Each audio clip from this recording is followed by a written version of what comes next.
सनातन हिंदू धर्म में भगवान भोलेनाथ, शिव शंकर और आदि शक्ति जगत जननी मां पार्वती को सृष्टि का महानतम युगल माना जाता है। वैदिक दर्शन कहता है कि शिव और शक्ति एक दूसरे से पृथक नहीं है अपितु एक ही हैं। भाद्रपद मास की शुक्ल पक्ष तृतीया को रखा जाने वाला हरितालिका तीज अत्यंत प्राचीन व्रत है। इसे भगवान शिव शंकर और आदि शक्ति मां पार्वती के पुनर्मिलन की स्मृति का पावन प्रतीक माना जाता है।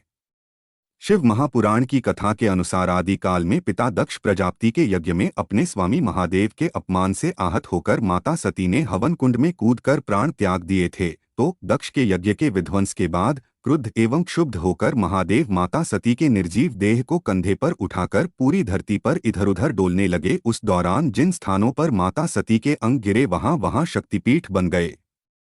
मां सती ने कई जन्म लेकर महादेव को पुनः पति के रूप में पाने के लिए निरंतर तपस्या करती रही। अंततः 107वें जन्म में पार्वती के रूप में उनकी तपस्या फलीभूत हुई। शास्त्रीय मान्यता के अनुसार महादेव से पुनर्मिलन के लिए मां पार्वती ने अपने कठोर व्रत अनुष्ठान का शुभारंभ श्रावण मास के शुक्ल पक्ष की तृतीय हरितालिका तीज से किया था और भाद्रपद मास की शुक्ल पक्ष तृतीया को महादेव ने साक्षात दर्शन देकर उन्हें अर्धांगिनी के रूप में स्वीकार करने का वचन दिया था। ऐसा कहा जाता है कि पर्वतराज हिमालय और महारानी मैनावती अपनी पुत्री पार्वती को इतना कठोर व्रत करता देखकर बहुत दुखी होते थे।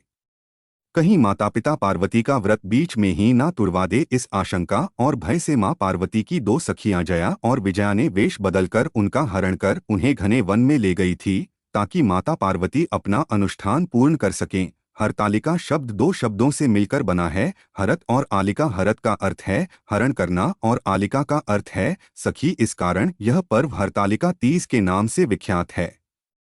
कई लोग हरतालिका तीज और हरियाली तीज को एक ही समझ लेते हैं, लेकिन इन दोनों पर्व में अंतर है। हरियाली तीज को छोटी तीज और हरतालिका तीज को बड़ी तीज कहा जाता है। मान्यता है कि शिवजी को पति रूप में पाने के लिए माता पार्वती ने हरियाली तीज से कठोर व्रत का आरंभ किया था, जो हरतालिका तीज पर संपूर्ण हुआ था। इस पर्व पर सुहागिनें 16 श्रृंगार कर भगवान शिव और माता पार्वती का ध्यान करते हुए निर्जला व्रत का संकल्प लेती हैं। सर्वप्रथम पूजा स्थल पर साफ स्वच्छ लकड़ी के चौकी पर शुद्ध मिट्टी में गंगाजल मिलाकर शिवलिंग, शिव पार्वती एवं गणेश के साथ रिद्धि सिद्धि की प्रतिमाएं बनाती हैं। फिर सभी को शास्त्रोक्त विधि से रोली, चंदन, दीप, धूप, बेलपत्र, शमी के पत्ते, मदार, पुष्प, भांग, धतूरा, पान, सुपारी और दूर्वा आदि से पूजन कर सुखी वैवाहिक जीवन की प्रार्थना करती हैं। यह कथा प्रत्येक महिला को जो हरतालिका तीज का अनुष्ठान करती हैं उन्हें अवश्य श्रवण करनी चाहिए। जय हो जगत जननी मां आदिशक्ति की। हर हर महादेव।